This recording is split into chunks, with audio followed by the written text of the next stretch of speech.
ವಿಶೇಷವಾದಂಥ ಸಭೆಯನ್ನು ನಮ್ಮ ಸಮಾಜದವರು ನನ್ನ ಜೊತೆಲಿ ನಡೆಸಿದ್ದಾರೆ.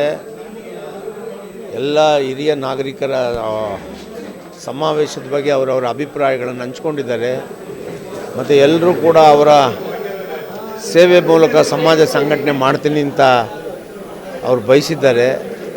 ಇದೆಲ್ಲ ದೌತಿಕವಾಗಿ ನಾವು ಮಾರ್ಚ್ನಲ್ಲಿ ಹಿರಿಯ ನಾಗರಿಕರ ಸಮಾವೇಶ ರಾಜ್ಯ ಮಟ್ಟದ್ದು ಕಾರ್ಯಕ್ರಮ ಮಾಡ್ತೇವೆ. ಆ ಕಾರ್ಯಕ್ರಮದಲ್ಲಿ ನಮ್ಮ ಸಮಾಜಕ್ಕೆ ಬೇಕಾಗಿರೋ ಬೇಡಿಕೆಗಳು, ನಾವು ಕೊಟ್ಟಿರೋ ಕೊಡುಗೆಗಳು, ನಮ್ಮನ್ನು ನಿರ್ಲಕ್ಷ್ಯ ಮಾಡಿರೋ ವಿಧಾನಗಳು, ಸರ್ಕಾರಗಳಾಗಲಿ ರಾಜಕೀಯ ಮುಖಂಡರುಗಳು ಎಲ್ಲವನ್ನು ಕೂಡ ವೇದಿಕೆಯಲ್ಲಿ ಹೇಳ್ತೇವೆ. ಅದಕ್ಕಾಗಿ ನನ್ನ ಮನವಿ ಇಷ್ಟ, ಎಲ್ಲ ಸಮಾಜದವರು ಒಗ್ಗಟ್ಟಾಗಿ ಈ ಸಮಾವೇಶವನ್ನು ಯಶಸ್ವಿ ಮಾಡೋಣ.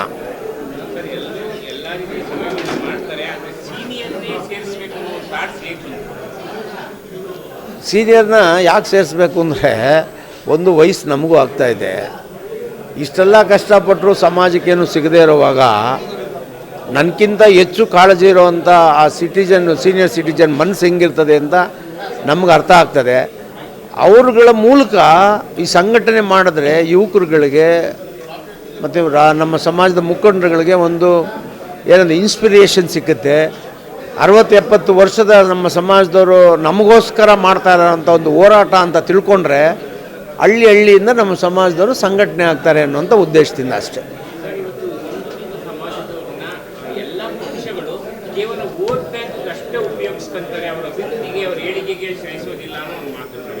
ನೋಡಿ, ರಾಜಕೀಯ ಇರೋವರೆಗೂ ಜಾತಿಗಳನ್ನು ಬಿಡೋದಕ್ಕಾಗೋದಿಲ್ಲ. ಜಾತಿ ಇದ್ರೇ ರಾಜಕೀಯ. ಭಾರತ ದೇಶದಲ್ಲಿ ಎಲ್ಲಿವರೆಗೆ ಜಾತಿ ಇರ್ತದೆ ಅಲ್ಲಿವರೆಗೆ ಜಾತಿ ರಾಜಕೀಯ ನಡೆಯುತ್ತೆ. ಇದರಿಂದ ನಾವು ಹೊರತಾಗಿಲ್ಲ. ಏನು ಈ ವ್ಯಾಪ್ತಿನಲ್ಲಿ ನಾವು ಕೂಡ ಸಂಘಟಿತರಾಗಿ ಏನು ಸಾಮಾಜಿಕ ನ್ಯಾಯ ತಗೊಂಡು ನಮ್ಮ ಸಮಾಜದವರು ಕೂಡ ರಾಜಕೀಯವಾಗಿ ಮುಂದೆ ಬಂದಾಗ ಮಾತ್ರ ನಮಗೂ ಕೂಡ ಉಳಿಗಾಲ. ಅದರಿಂದ ಅವ್ರು ನಮ್ಮನ್ನು ವೋಟ್ ಬ್ಯಾಂಕ್ ಯಾಕೆ ಮಾಡ್ಕೋತಾರೆ ಅಂದರೆ, ನಮ್ಮ ವೀಕ್ನೆಸ್ ಅವ್ರಿಗೆ ವೋಟ್ ಬ್ಯಾಂಕ್. ನಮ್ಮ ಶಕ್ತಿ ನಮಗೆ ಗೊತ್ತಾಗ್ಬಿಟ್ರೆ ನಾವು ಸ್ಟ್ರಾಂಗ್ ಆದರೆ ಅವ್ರು ವೀಕಾಗಿ ಹೋಗ್ತಾರೆ. ಇದು ಕಾಯಕ ಸಮಾಜಗಳೆಲ್ಲರೂ ಅರ್ಥ ಮಾಡಿಕೊಂಡ್ರೆ ಹಿಂದುಳಿದ ವರ್ಗಕ್ಕೆ ಸ್ಟ್ರಾಂಗ್ ಬರ್ತದೆ. ಹಿಂದುಳಿದ ವರ್ಗದಲ್ಲಿರ್ತಕ್ಕಂಥ ಸಣ್ಣ ಸಣ್ಣ ಸಮಾಜಗಳೆಲ್ಲ ಯಾರ ಕೈಗೊಂಬೆ ಆಗಬಾರ್ದು ನಾನು ಅನ್ಕೋತೀನಿ. ಯಾಕಂದರೆ ಅವ್ರ ಕೈಲಿ ಕೈಗೊಂಬೆ ಆಗದೇ ಇರೋದಕ್ಕೆ ಅವ್ರಿಗೆ ಸಾಧ್ಯ ಆಗೋದಿಲ್ಲ. ಅದರಿಂದ ಇದಕ್ಕೇನು ಹೇಳ್ಬೋದು, ದೇವರೇ ನಮ್ಮನ್ನು ಕಾಪಾಡಬೇಕಷ್ಟೆ.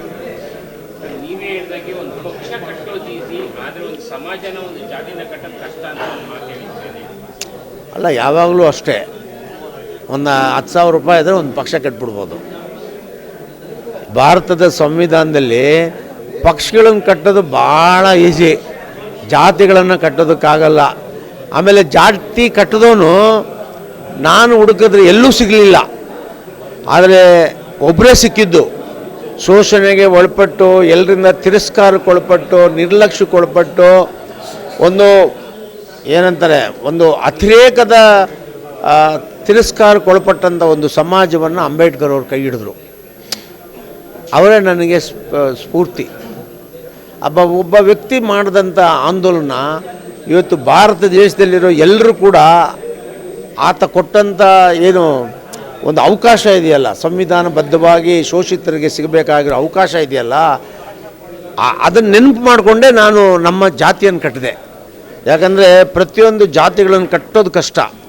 ಆದರೆ ನಾನು ತೀರ್ಮಾನ ಮಾಡಿದ್ದು, ರಾಜಕೀಯ ಪಕ್ಷ ಕಟ್ಟೋದಕ್ಕೆ ಲಕ್ಷಾಂತರ ಜನ ಇದ್ದಾರೆ, ಆದರೆ ನಮ್ಮ ಜಾತಿಯನ್ನು ಕಟ್ಟೋದಕ್ಕೆ ಜನನೇ ಇಲ್ಲ. ಅದರಿಂದನೇ ನಾನೇ ನಮ್ಮ ಸಮಾಜನ ಕಟ್ಟಬೇಕು, ಈ ಕಾಯಕ ಸಮಾಜದವ್ರಿಗೊಂದು ಸ್ಫೂರ್ತಿ ಆಗಬೇಕು, ನಮ್ಮ ಸಮಾಜದವರು ಕೂಡ ಸಂಘಟನೆ ಬಗ್ಗೆ ಒಲವು ತೋರಬೇಕು ಅನ್ನೋದು ಕಟ್ಟಿದೆ ಅಷ್ಟೇ. ಹಿಂದುಳಿದ ಜಾತಿಗಳಲ್ಲಿ ಅತಿ ಹೆಚ್ಚು 2ನೇ ಸ್ಥಾನದಲ್ಲಿರ್ತಕ್ಕಂಥ ಸಮುದಾಯ ಅಂತಕ್ಕಂಥ ಮಾತು ಕೂಡ ಸರ್ ಹೇಳಿದ್ವಿ. ಆದರೆ ಜಾತಿಗಳಲ್ಲಿ ವಿಚಾರದಲ್ಲಿ ಎಲ್ಲೋ ಒಂದು ಕಡೆ ಮೋಸ ಆಗಿದೆ, ನಂಬರ್ನ ತೋರಿಸೋದ್ರಲ್ಲಿ ಕಡಿಮೆ ತೋರಿಸಿದ್ದಾರೆ ಅನ್ನೋ ಆರೋಪ ಇದೆ. ಈಗ ನಾವು 40 ಲಕ್ಷ ಜನ ಇದ್ದೇವೆ ಸರ್. ಅವರು ಜಾತಿ ಗಣತಿನಲ್ಲಿ 8 ಲಕ್ಷ ಜನ ತೋರಿಸ್ತಾರೆ. ಎಲ್ಲಿದೆ ನಮ್ಮ ಹತ್ರ? ಯುದ್ಧ ಮಾಡೋಕ್ಕೆ ವೆಪನ್ನೇ ಇಲ್ವಲ್ಲ. ನಮ್ಮ ಜಾತಿ ಗಣತಿಯಲ್ಲಿ ಏನೆಲ್ಲ ತಪ್ಪಾಗಿದೆ ಅಂತ ನನ್ನನ್ನು ಕರ್ಸಿ ಕೇಳಿದರೆ 1,000 ಉತ್ತರ ಕೊಡ್ತಾಯಿದ್ದೆ. ನಿಮ್ಮ ಸಮಾಜದ 40 ಲಕ್ಷ ಅಂತ ಇದ್ರಲ್ಲ ನಂಜುಂಡಿಯವರೇ, ಎಲ್ಲಿ ತೋರಿಸಿ ಅಂತ ಯಾರಾದರೂ ಒಬ್ಬ ಮಹಾನ್ ಭಾವ ನನಗೆ ಹೇಳಿದರೆ ನಾನು ಸುಮ್ಮನೆ 2 ಮಾತಲ್ಲಿ ಹೇಳ್ತಾ ಇದ್ದೆ ಎಲ್ಲೆಲ್ಲಿ ನಮಗೆ ಮೋಸ ಆಗಿದೆ ಅಂತ. ಕೇಳೋಕ್ಕೆ ತಯಾರಿಲ್ವಲ್ಲ. ಅಲ್ಲಪ್ಪ, ನಮ್ಮನ್ನು ಮುಗಿಸ್ಬೇಕು ಅಂತಲೇ ಒಂದು ವರ್ಗ ಇರಬೇಕಾದ್ರೆ ಆ ವರ್ಗದ ಜೊತೆ ಫೈಟ್ ಮಾಡೋದಕ್ಕೆ ಶಕ್ತಿ ನನಗಿಲ್ಲದೆ ಇರಬೇಕಾದ್ರೆ ನಾವು ಅದನ್ನು ತಡೆಯೋಕ್ಕೆ ತಾನೇ ಎಲ್ಲಾಗುತ್ತೆ. ಅವ್ರನ್ನ ತಡಿಬೇಕು ಅಂದರೆ ನನ್ನಂಗೆ ನಿರ್ಲಕ್ಷ್ಯಕ್ಕೊಳಪಟ್ಟಿರ್ತಕ್ಕಂಥ ಕಾಯಕ ಸಮಾಜದವರೆಲ್ಲ ನನ್ನಿಂದ ನಿಂತರೆ ನಮ್ಮ ಹೆಸರಲ್ಲಿ ತಿಂತಾ ಇದ್ದಾರಲ್ಲ ಅವ್ರನ್ನೆಲ್ಲ ಬಲಿ ಹಾಕ್ಬೋದಪ್ಪ. ಹಾಕೋಕ್ಕಾಗಲ್ಲ. ಇದು ಎಷ್ಟೇ ದೊಡ್ಡ ವ್ಯಕ್ತಿ ಆಗಲಿ, ಎಷ್ಟೇ ದೊಡ್ಡ ಕೊಡುಗೆಗಳು ಈ ದೇಶಕ್ಕೆ ಕೊಡಲಿ, ರಾಜಕೀಯ ಶಕ್ತಿ ಇಲ್ಲ ಅಂದರೆ ಆ ಸಮಾಜ ಮೂಲೆ ಗುಂಪಾಗುತ್ತೆ. ನಾವೇ ಉದಾಹರಣೆ ಅಷ್ಟು. ಇತರೆ ಹಿಂದುಳಿದ ವರ್ಗಗಳಿಗೆ ಸಿಕ್ಕಂತಹ ರಾಜಕೀಯ ಪ್ರಾತಿನಿಧ್ಯ ಸುಮಾರು 40 ಲಕ್ಷಕ್ಕೂ ಹೆಚ್ಚು ಜನಸಂಖ್ಯೆ ಇರ್ತಕ್ಕಂಥ ನಿಮಗೆ ಅಷ್ಟರ ಮಟ್ಟಿನ ರಾಜಕೀಯ ಪ್ರಾತಿನಿಧ್ಯ ಸಿಕ್ಕಿಲ್ಲ. ಅದಕ್ಕೆ ಏನು ಕಾರಣ? ಪ್ರಮುಖ ಸಮಾಜ ನಮ್ಮ ಸಮಾಜದಲ್ಲಿ ರಾಜಕೀಯ ಪ್ರಜ್ಞೆ ಇಲ್ಲ ಅಷ್ಟೇ. ರಾಜಕೀಯ ಪ್ರಜ್ಞೆ ಇಲ್ಲ ಅಂದರೆ ಏನಾದರೂ ಝೀರೋ ಕ್ಯಾಂಡಿಡೇಟೇ ನಾವು. ರಾಜಕೀಯ ಪ್ರಜ್ಞೆ ಇಲ್ಲ ಅಷ್ಟೇ. ಸೊ ನಿಮ್ಮಲ್ಲೇ 6 ಸಂಘಟನೆಗಳನ್ನ ನಾವು ಕಾಣ್ತೀವಿ. ಆದರೆ ನಿಮ್ಮಲ್ಲಿ ಒಂದು ಅಖಿಲ ಕರ್ನಾಟಕ ವಿಶ್ವಕರ್ಮ ಒಂದು ಮಹಾಸಭಾ ಅಂತ ಮಾಡ್ಕೊಂಡಿದ್ದೀರ. ಬಟ್ ಅದರ ಕೆಳಗಡೆ ಎಲ್ಲರೂ ಗುರುತಿಸ್ಕೊಳ್ಳೋಂಥ ಪ್ರಯತ್ನ ಯಾರು ಮಾಡ್ತಾ ಇಲ್ಲ. ಇಲ್ಲ, ಆ ಥರ ಇಲ್ಲ. ಈಗ ನಮ್ಮ ಜೊತೆ ಗುರುತಿಸ್ಕೊಂಡ್ರೆ ನಾವು ಸಂಘಟನೆ ಬಿಟ್ಟು ಬೇರೆ ಏನು ಮಾಡಲ್ಲ ರೀ.